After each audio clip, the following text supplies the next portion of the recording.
Bonjour à tous. Notre intention pour les 45 prochaines minutes, c'est de vous faire entrer dans les coulisses de l'Occitane, de vous parler un petit peu de la transformation agile qu'on est en train de mener, mais surtout avec Caroline, de pouvoir vous donner un petit témoignage de ce qui se passe et de nous en tant qu'agents du changement en interne. Alors, on ne pouvait pas commencer sans remercier les organisateurs d'Agile Tour Lausanne et les sponsors, bien sûr, sans qui nous ne serions pas là aujourd'hui. Donc, merci à eux. Et on doit vous avouer que c'est une grande première pour nous. C'est notre première conférence. On était à Agile Tour Lausanne il y a 3 ans avec Yves et on a eu envie aujourd'hui de contribuer à cette communauté. Donc, on espère que ça aura de la valeur pour vous et merci d'être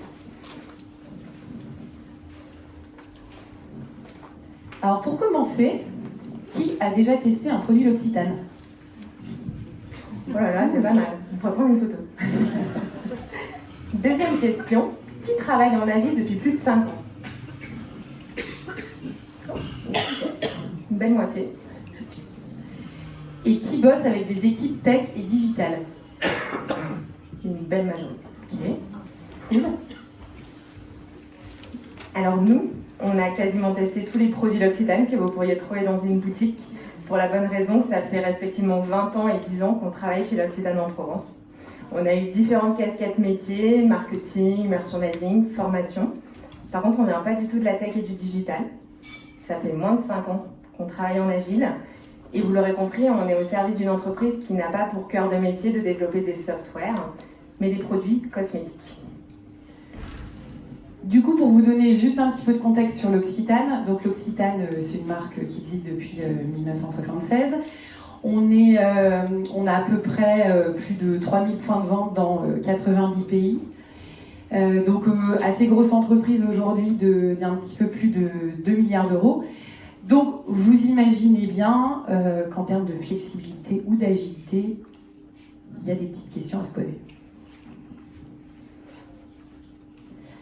Et il y a 5 ans, on a quelques personnes du top management qui sont arrivées avec une nouvelle ambition. On va agiliser l'Occitane en Provence à l'échelle. Cool. Parmi ces personnes, on avait la directrice de la transfo digitale de l'époque, on avait notre DRH de l'époque, et on avait aussi le directeur de marque. Alors ce dernier personnage est capital. Pourquoi ? Parce qu'il est très très engagé chez l'Occitane en Provence, pour la bonne raison que c'est aussi un des fils de notre actionnaire majoritaire. Et on trouve important de le souligner parce qu'on a réalisé la chance qu'on a eue d'avoir un sponsor clé et stable pour amorcer ce grand virage. Et pourquoi agiliser l'Occitane ?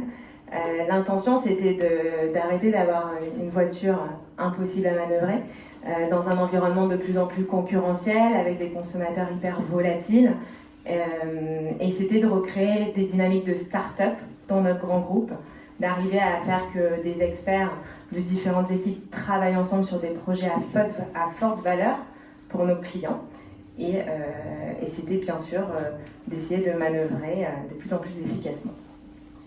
Donc aujourd'hui, où est-ce qu'on se situe ? On se situe entre les petits qui vont vachement vite, les gros qui ont beaucoup de moyens comme un L'Oréal. Et donc effectivement, l'enjeu c'est comment est-ce qu'on trouve notre vitesse, comment est-ce qu'on est impactant. Donc, comment est-ce qu'on a commencé ? Déjà, on a commencé par s'entourer de consultants, de coachs qui nous ont aidés à faire un audit et puis surtout qui nous ont aussi aidés à choisir les bons cadres agiles à mettre en place chez l'Occitane. Nous, ce qu'on voulait surtout vous partager, c'est que un des facteurs clés qu'on n'avait pas forcément conscientisé au début, mais qu'on s'est rendu compte au fur et à mesure, c'était de se dire comment est-ce qu'on peut pérenniser cette transformation ? L'idée, c'était de se dire, on va internaliser des agents du changement. Et c'est pour ça qu'on est là aujourd'hui. Et c'est tombé sur nous. On est tombé dans la marmite de l'agile en 2018. On n'était pas vraiment prédestinés à ça. Et finalement, c'est de cette transformation aussi qu'on veut vous parler aujourd'hui. Parce qu'on a été respectivement la première coach agile interne et la première Scrum Master interne chez l'Occitane en dehors des équipes IT. Et finalement, pour aujourd'hui être au service de cette transformation-là, il a fallu passer par pas mal d'étapes de déconstruction et reconstruction pour aujourd'hui accompagner des équipes marketing, RH, commerciales. Donc pour rappel, on a aussi un gros service IT bien sûr chez nous, qui est précurseur sur pas mal de cadres agiles. Mais tout l'enjeu, c'était de se dire, ok, et comment Scrum ou Kanban peuvent être au service d'équipes qui ont d'autres contraintes industrielles et organisationnelles. Donc avec qui on s'est dit, ok, qu'est-ce qu'on va leur raconter? Qu'est-ce qui va être intéressant pour vous? À quoi on a servi dans cette transfo? Rien de surprenant, mais on a réalisé qu'on a eu deux postures assez complémentaires sur le démarrage et encore aujourd'hui. Liv a tout de suite été affiliée à ce rôle de coach agile interne. Donc finalement, un rôle de pollinisateur. Elle passe d'équipe en équipe à des moments stratégiques, bien sûr, de mise en route, mais aussi parfois de transition. Donc pour essayer de diffuser le cadre agile et surtout l'état d'esprit agile. Finalement, lancer des équipes, c'est top, mais comment on les fait tenir dans le temps? Et c'est ce rôle de Scrum Master qui finalement a pris tout son sens pour cultiver l'état d'esprit et faire monter en puissance aussi la capacité d'amélioration continue. Et donc j'ai utilisé cette image de jardinier parce que un beau jardin, ça s'entretient, et les mauvaises herbes, elles reviennent vite. Donc aujourd'hui, vous l'aurez compris, Caroline, on travaille clairement main dans la main. Et d'ailleurs, il n'y a pas plus tard que lundi et mardi, on était toutes les deux dans notre filiale à Paris pour lancer de nouveaux Scrum. Alors moi, je voulais vous parler de du coup, mon rôle en tant que coach agile et ce que ça voulait dire et comment j'ai démarré. Mais aussi, du coup, vous expliquer un petit peu les différentes étapes qui sont passées. Et puis pouvoir aussi vous donner un peu ma perspective de comment j'ai pu contribuer à cette transformation. Donc aujourd'hui, en tant que catalyseur et pollinisateur, comme on l'a appelé, moi, mon rôle, donc, comme le disait Caroline, c'est vraiment d'accompagner les équipes et de leur donner les moyens de travailler plus efficacement et de manière aussi pérenne. Et autonome, tout à fait. Et donc, depuis les 3 dernières années qui se sont écoulées, pour moi, il y a eu 3 étapes importantes. La première, ça a été toute la partie formation. Ensuite, à un moment, observation, il fallait se lancer. Et puis après, la troisième étape, ça a été aussi de se dire, comment est-ce qu'on continue à se développer, comment est-ce qu'on se connecte.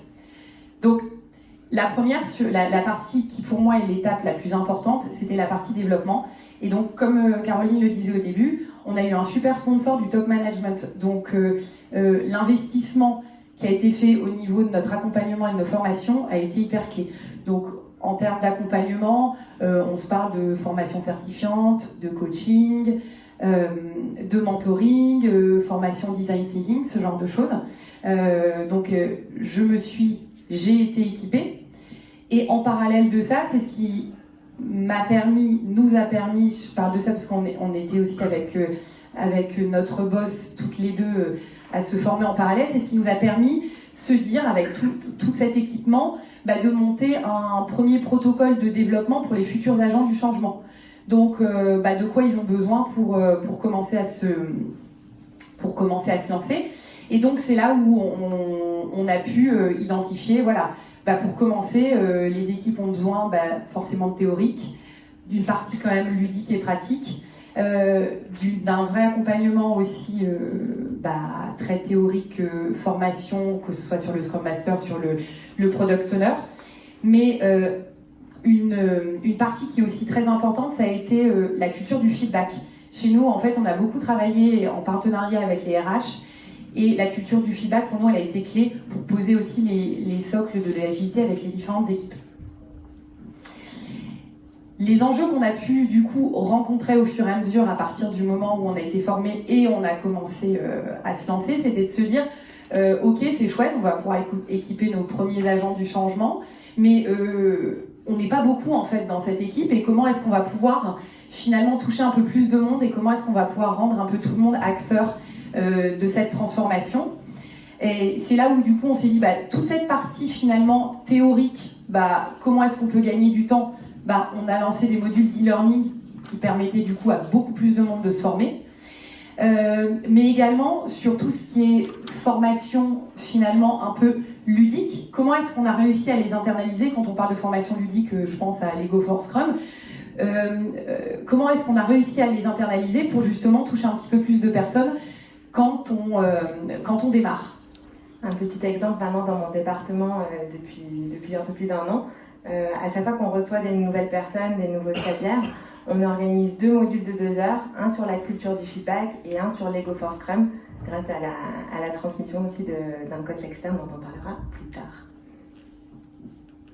La deuxième étape qui était, quand j'ai démarré, qui a été aussi évidemment clé, il y a eu une partie phase d'observation, donc observation de shadowing d'un coach externe, mais à un moment, c'est bien beau, toute la partie théorie, il m'a mis un petit coup de pied aux fesses en me disant Liv, maintenant il va falloir se lancer, il va falloir commencer à accompagner les équipes.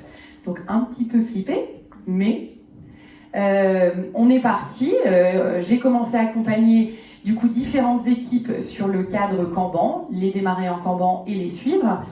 Et du coup ces différentes équipes, comme Caroline le soulignait, c'était du coup pas du tout côté IT, nous c'était côté métier, donc marketing, communication, commercial, une partie RH. Donc tout ça, tout cet accompagnement a été fait bien évidemment sur un parallèle d'équipes IT aussi qui se développaient en agile. Bref, on s'est lancé, j'ai appris sur le tas en faisant, je me suis équipée et les enjeux, bien évidemment, vous pouvez vous imaginer que j'ai rencontrés au fur et à mesure du parcours, c'était comment est-ce que moi qui démarre des équipes et puis qui les accompagne, parce que nous, le brief, c'était se dire, on les lance et on les accompagne 6 mois, comment est-ce qu'après on rend les équipes autonomes et pérennes.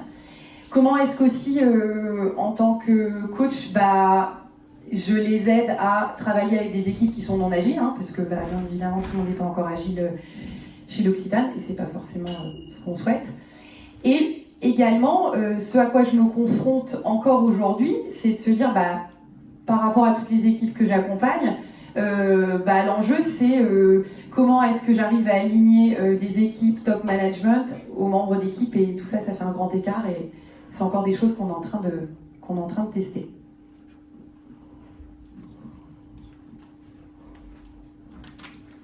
Donc, une fois que j'avais mon périmètre d'accompagnement, je développe les équipes, donc on les accompagne 6 mois et ensuite on continue avec d'autres. Était venu aussi le moment de se poser des questions sur comment est-ce qu'on continue à pouvoir semer finalement cette transformation, et c'est là où j'ai pris un rôle de responsable de communauté en fait. Comment est-ce que je suis capable en interne de lancer une communauté, justement une communauté d'ambassadeurs. Donc j'ai commencé par une première communauté qui était la communauté transformation, où là on a sélectionné différentes personnes en acteurs de différents départements pour commencer à pouvoir répandre entre guillemets la bonne parole autour de nous. Et au fur et à mesure, en fait, l'idée c'était de se dire ok, c'est chouette, mais c'est quand même assez large et l'impact n'est pas forcément très fort. Donc du coup, on s'est plutôt recentré dans un second temps sur développer des communautés de pratique. Donc c'est là où on a commencé à créer nos communautés de Scrum Master, de PO. Et donc dans un premier temps, on a eu le support d'un coach externe qui nous a aidé à les monter. Et aujourd'hui, avec Caroline, on anime cette communauté de Scrum Master et de PO en interne.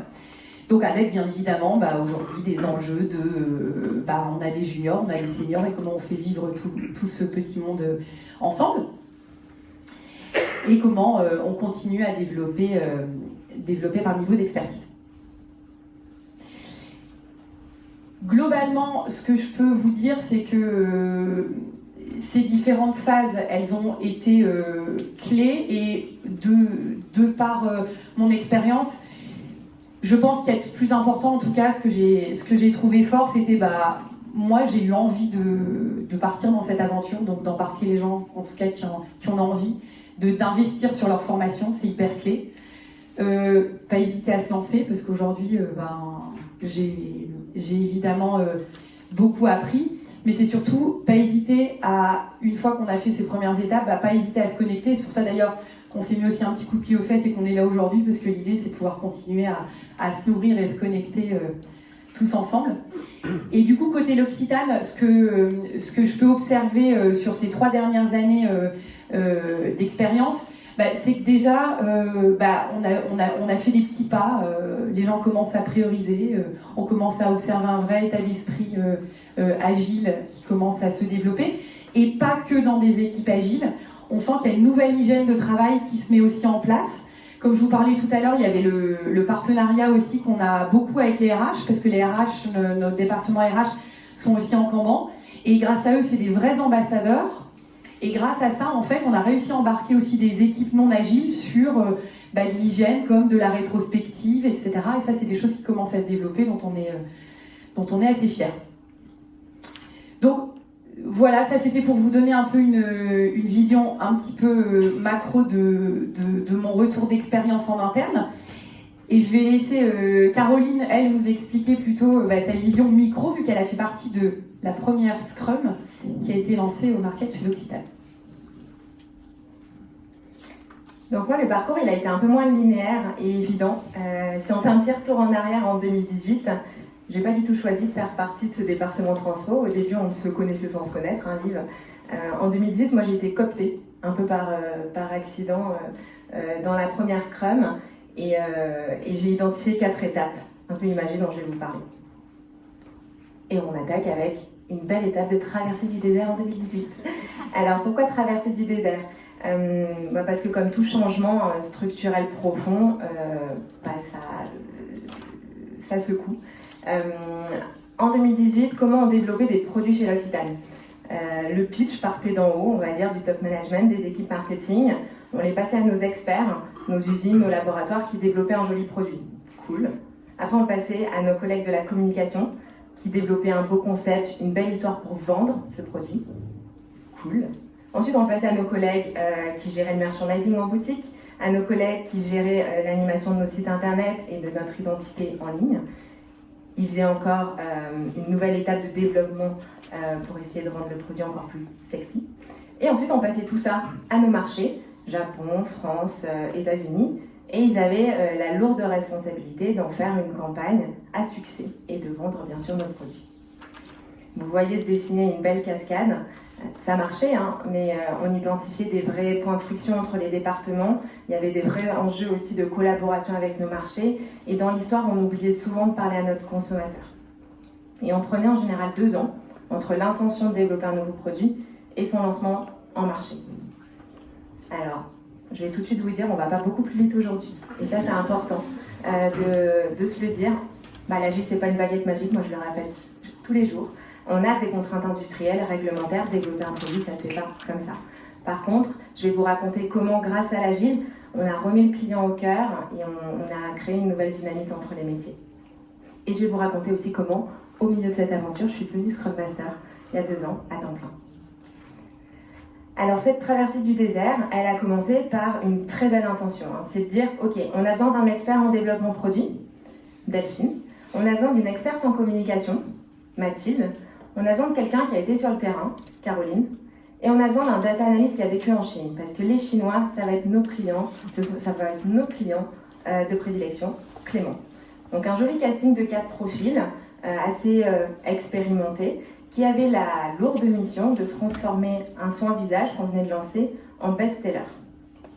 Et de séduire, vous l'aurez compris, en priorité, nos amis chinois. Cool.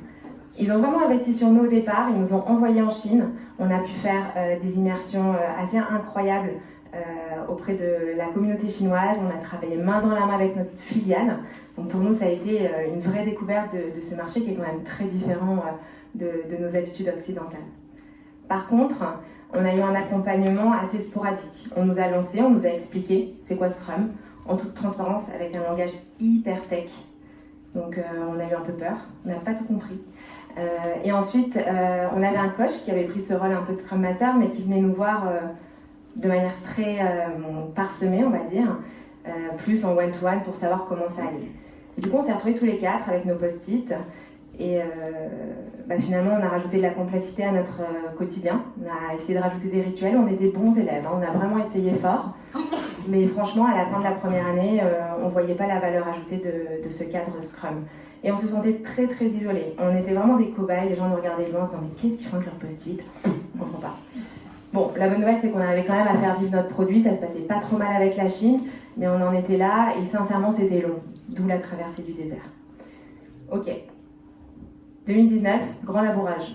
Et ce labourage il s'appelle Thomas, il est dans la salle. Vous pourrez aller lui parler, coach externe, d'où la puissance d'un catalyseur externe, pour arriver et faire un audit et dire ok là il faut qu'on reprenne les bases, il faut qu'on se remette d'équerre. Je me rappelle Thomas que tu m'as dit je suis un ayatollah de la méthode. Donc on a réalisé qu'on avait compris le cadre, mais finalement on jouait trop avec. Donc le minimum syndical on ne l'appliquait pas et du coup sans surprise on n'en retirait pas les bons bénéfices. Donc finalement le rôle de Scrum Master, le rôle de PO n'était pas bien appliqué. Les stakeholders, la notion de MVP, tout ça c'était joli sur le papier, mais ça n'existait pas vraiment dans notre réalité. Donc gros audit interne, ça a été très très énergivore à titre personnel, hein, ça faisait déjà 1 an qu'on cherchait. Ça nous a encore chamboulé, on a encore dû tout déconstruire. Par contre, on a eu un accompagnement de proximité avec toi Thomas. Et finalement, on a mis beaucoup l'emphase sur déjà l'équipe, l'humain, et pas que la théorie. On a appris à se connaître, on a appris à incarner cette culture du feedback qui n'était pas encore vraiment déployée chez nous à l'époque. Parler de vulnérabilité, parler d'émotion, se mettre à table. La base d'une rétrospective certainement hein, pour tous aujourd'hui. On a beaucoup travaillé sur les itérations, c'est quoi une vraie review, comment on va vraiment incarner cette notion de MVP. Et là, à titre individuel, j'ai commencé à me dire, intéressant, il m'énerve ce coach externe là, qui nous dit qu'on ne fait rien comme il faut, mais franchement, il nous fait avancer vite. Et ça a été un peu le début aussi pour moi d'une nouvelle posture dans cette transfo. J'ai arrêté de la subir et j'ai commencé à me l'approprier. Et 2020, la première récolte, enfin. Et cette première récolte, on va dire qu'elle s'appelle Reset Essence. C'est le premier produit qu'on a mis 2 ans à développer, hein, on n'est pas allé plus vite, mais qu'on a développé en agile. Et on en est hyper fiers aujourd'hui. Qu'est-ce qui a changé par rapport à la manière dont on développait avant ? On est parti du conso chinois qui nous a dit qu'il faut une essence. Alors mesdames, je ne sais pas si vous savez, si vous avez une essence dans vos salles de bain, perso moi je ne connaissais pas du tout ce produit. C'est une gestuelle qu'on n'a pas trop, nous les occidentaux, dans notre routine beauté. Cool, il faut une essence, très bien. On commence par quoi ? On commence déjà par mettre nos 4 expertises, vous vous rappelez, hein, Delphine, Mathilde, Clément et moi. On met nos 4 expertises autour de la table et on se dit ok, il y a un besoin conso qu'on n'a pas dans notre portefeuille, comment on peut faire ? Et là, on a commencé à lancer le processus de développement du produit. Mais on n'a pas mis 2 ans avant de le présenter à notre filiale. On avait toutes les semaines 2 partenaires clés dans notre filiale Chine qui nous parlaient, qui nous coachaient, qui nous challengeaient. On a même pu parler avec des vendeuses chinoises de nos boutiques.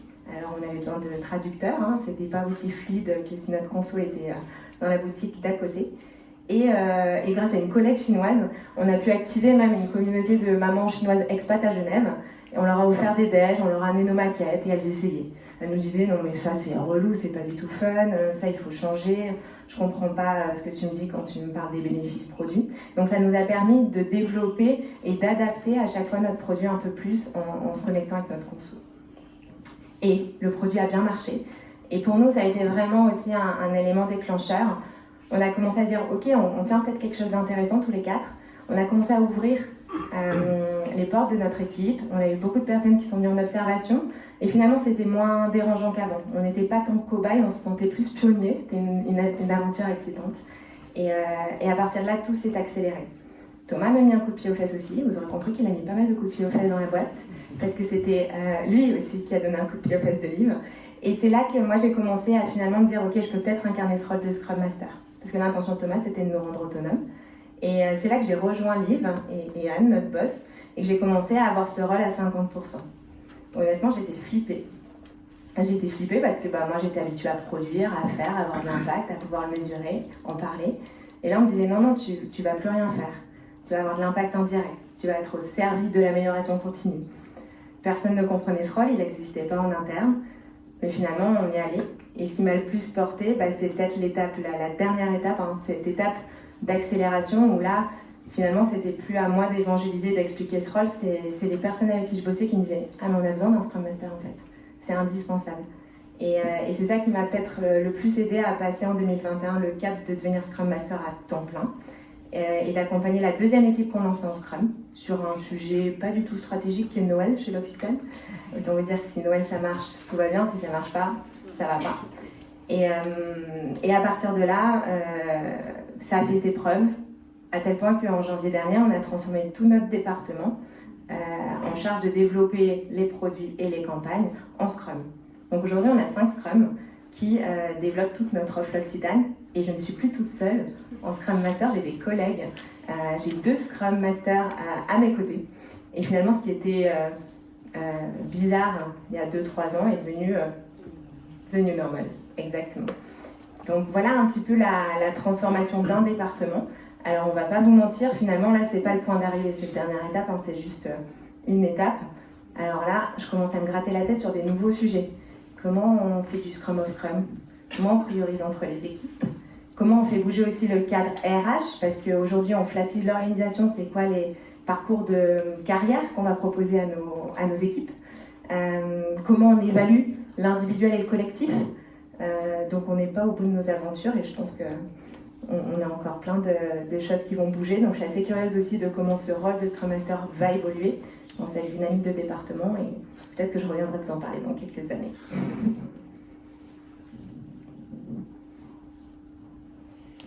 Alors du coup, où est-ce qu'on en est aujourd'hui? Donc aujourd'hui, on a un peu plus de 60 équipes qui travaillent en agile. Comme on vous le disait, ce qui est hyper chouette, c'est qu'on a un vrai bon support de plusieurs membres du top management, et ça c'est hyper clé. Ce qui est chouette également, c'est que on a plein de sollicitations, donc trop bien. Après, on reste quand même une petite équipe, hein, dans l'équipe Transfo. On est 4, donc Scrum Master, et on est 2 coachs agiles avec notre boss. Donc, à un moment, il faut faire des vrais choix et justement se poser la question de comment est-ce qu'on a cet enjeu à l'échelle. Comme vous le disiez, Caroline, c'était pas du tout le cas, mais du coup, aujourd'hui, attractivité du rôle de Scrum Master. Et donc, ça, on n'en est pas peu fiers parce que ça a été un long chemin. On a même créé le rôle de Kanban Master. Yasmina, qui est dans la salle, pourra vous en parler aussi, tellement on s'est dit que c'était important. Et justement, c'est les communautés donc, qu'on est en train de continuer à faire grandir, et qui sont hyper clés pour nous, pour continuer à diffuser et le mindset agile et continuer à pratiquer. Donc ça, c'est hyper clé pour nous. Vous l'aurez compris, on a encore énormément d'enjeux. Donc on y va petit à petit, mais déjà enjeu de passage à l'échelle. Donc aujourd'hui, on a quand même une entreprise finalement à 2 vitesses. Donc comment est-ce qu'on s'assure de ce gap, de ne pas avoir culture individuelle versus culture collective? Donc on est encore en train d'y répondre. Comment est-ce que du coup on ancre un vrai mindset agile et pas genre juste on fait de l'agile, hein. Donc comment est-ce que ça devient vraiment une hygiène, un brossage de dents? Et puis surtout aussi, comment est-ce qu'on budgète, on ressource, et puis du coup on développe des nouveaux agents du changement pour continuer à accompagner cette transfo de manière pérenne en interne. Pour conclure, c'est dur de résumer 4 ans de transfo en 40 minutes. On a fait de notre mieux pour essayer de vous donner un petit tour d'horizon. Ce qui est sûr, c'est qu'on veut rester dans cette marmite toutes les deux. Et finalement, les personnes qu'on a embarquées avec nous progressivement nous le disent aussi. Moi, j'adore entendre les équipes dire « je comprenais rien et maintenant je travaillerai plus différemment ». Donc ça, c'est peut-être le plus beau de mes KPI aujourd'hui, parce que vous aurez compris que j'ai besoin d'évaluer l'impact. Et on est aussi ici aujourd'hui pour avoir vos retours, vos questions. Donc heureusement, on est juste avant la pause déj, donc on espère vous croiser et développer nos super pouvoirs en s'imprégnant aussi de tout ce que vous craquez dans la communauté. Voilà.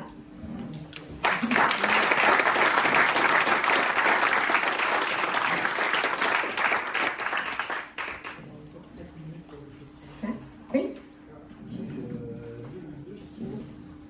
Comment on va faire une communauté vivante? La première, c'est ça, c'est toujours un challenge, on construit et puis il y a plein d'intérêt. La deuxième, c'est vous avez changé la méthode, mais qu'est-ce que vous voyez de mieux maintenant? Enfin, comment les gens sont convaincus de la méthode?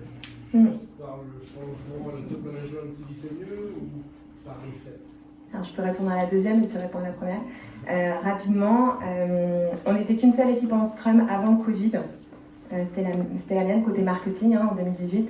Un super indicateur, c'est que ça a été une des équipes les plus résilientes pendant le premier confinement. Le point le plus saillant qui ressort quand on fait un peu des maxi rétro, on commence à se prêter à cet exercice, et qui vient des équipes et pas du top management, c'est la force du collectif qui se crée grâce à ces rituels. Donc ça, c'est incroyable, comme aujourd'hui, c'est un booster de motivation, ça ramène du sens, c'est inclusif. Finalement, c'est pas que les seniors et le top management qui décident, nos stagiaires aussi nous disent en sortant, c'était le stage le plus puissant que j'ai fait parce que je suis au cœur des projets. Donc pour répondre à cette question, je pense que c'est la puissance du collectif qui pour l'instant est le plus puissant indicateur de succès. Et du coup, pour la partie communauté, on a deux types de communautés, communauté d'ambassadeurs et communauté plutôt du coup d'experts de pratique. Pour la communauté d'ambassadeurs, alors déjà pour les deux communautés, on a clairement des rendez-vous tous les mois, tous les 2 mois. La communauté d'ambassadeurs, on est plutôt sur comment est-ce qu'on la constitue ensemble, et il n'y a pas qu'une personne qui lead cette communauté, mais c'est comment est-ce que chacun est impliqué. Et donc c'est un peu un rôle un peu tournant, à chaque fois qu'on se voit, chacun y amène un sujet, donc comment est-ce qu'on partage aussi nos bonnes pratiques et comment est-ce qu'on peut les relayer. Et sur les deuxièmes communautés qui sont les communautés de pratique, on a tout simplement commencé avec des rituels tous les 2 mois où du coup on était vraiment sur théorie, thématique, théorie, pratique. Et donc on a fait ça pendant 1 année. Et là cette année, on est beaucoup sur toujours des mêmes rendez-vous. Et maintenant, on implique du coup les Scrum Masters et les PO, du coup, ce dont ils ont besoin, donc ils sont vraiment acteurs de leur communauté. Et c'est selon leurs besoins qu'on s'adapte et qu'on crée les thématiques et qu'on facilite. Nous, on a finalement avec Caroline aujourd'hui dans cette communauté, on a plutôt un rôle de facilitateur et c'est vraiment les Scrum Masters et les PO qui vont amener leurs problématiques. Donc 2 exemples, les dernières qu'on a fait, c'est la clinique du non. Parce qu'on ne sait pas dire non chez l'Occitane. Je ne sais pas si on sait dire non dans votre équipe. Et chouette un obstacle. Et moi, en tant que Scrum Master, j'ai envie d'y aller pour continuer de me nourrir. Peut-être un dernier exemple aussi. On est allé à 10 de l'Occitane à Agile Tour Grenoble il y a 15 jours. Assez puissant aussi comme moment de convergence pour ces communautés. On n'a pas réussi à les amener jusqu'à Lausanne, mais on essaie. Oui. Pourquoi distinguer 2 communautés? Quelle distinction vous faites entre ambassadeurs et pratiquants finalement? Clairement, il y a un vrai lien. Ce qu'on distingue simplement, les rôles très experts de PO et de Scrum Master pour vraiment pratiquer sur du concret, du quotidien, et évidemment, ça reste des ambassadeurs. L'autre communauté, on est un peu sur des rôles un petit peu plus larges. Je pense notamment à, dans ces communautés d'ambassadeurs, on a une personne qui est Scrum Master également aux États-Unis, mais qui est aussi responsable de la transformation là-bas dans notre filiale. Donc elle n'a pas qu'un rôle de pratiquer le Scrum Master, mais c'est comment est-ce qu'elle transforme aussi sa filiale. Donc on est plutôt sur des sujets un petit peu plus top line. Et un exemple de ce qu'on peut partager dans ce genre de rendez-vous, ça va être les évaluations annuelles. Qu'est-ce que nous on est en train de tester en centrale? Qu'est-ce que vous avez envie de tester en filiale? Les ambassadeurs sont en prospectif aussi. Moi j'ai 40% de mon temps dédié à la transfo et 60% au Scrum Master. Du coup, on valorise ce temps-là aussi qui est sur de la réflexion prospective. On va prendre une dernière question. Parfait. Après, on se retrouve au déj, n'hésitez pas. Vous avez mentionné la culture du feedback comme élément super important pour contribuer au changement de culture et de mindset. Comment vous avez fait concrètement? Alors ça, c'était vraiment chez les RH, concrètement. Si on prend l'exemple de notre site de Genève, toutes les équipes centrales, tous les membres du site ont été formés à la culture du feedback. Donc on a tous eu une journée sur un corps commun de qu'est-ce que la culture du feedback. Et c'est un programme qui est relayé aussi en filiale. Et c'est pas suffisant, ça c'est la partie des pollinisateurs. Et après il y a les jardiniers. Et pour moi, la rétrospective, c'est le moment de prédilection des feedbacks. Maintenant, avant chaque évaluation, tous les semestres, on organise des feedbacks ou collectifs ou en one-to-one. On teste plein de formats différents pour travailler le feedback. On a aussi des nouvelles personnes. Et ce que je vous disais, c'est qu'on a maintenant un module de 2 heures, mais très pratico-pratique, que ce ne sont pas les RH qui font, mais les Scrum Masters, pour embarquer les stagiaires et toute nouvelle personne aussi dans le feedback. Et on utilise plein d'icebreakers, toutes ces idées que vous avez dans cette communauté très ludique, pour montrer à quel point en fait c'est important de donner du feedback, mais de savoir le recevoir aussi. Et feedback positif. On oublie beaucoup de nourrir ce feedback positif, donc c'est un de nos combats. Et là, ce qu'on est en train de travailler justement, c'est, je vous parlais tout à l'heure, comment est-ce qu'on rend tout le monde acteur. Sur la partie e-learning, on est en train de développer 2 modules de qu'est-ce qu'une rétrospective pour les gens qui travaillent même pas en agile, et comment faciliter une bonne rétrospective au niveau 2, un peu pour ceux qui sont déjà... Et du coup, ça nous permet, quand je disais tout à l'heure, d'avoir une hygiène pour aussi les non-agilistes. Et on a piqué votre idée du rôti. Hein. Il y a 3 semaines, il y avait une top management qui était à Faro, donc 200 personnes, tous les GM, toutes les conférences. À la sortie, il y avait comme à Géto Lausanne, une petite feuille avec un petit rôti en live. On avait aussi des cartes pour donner du feedback positif à des gens pendant ces 2 jours.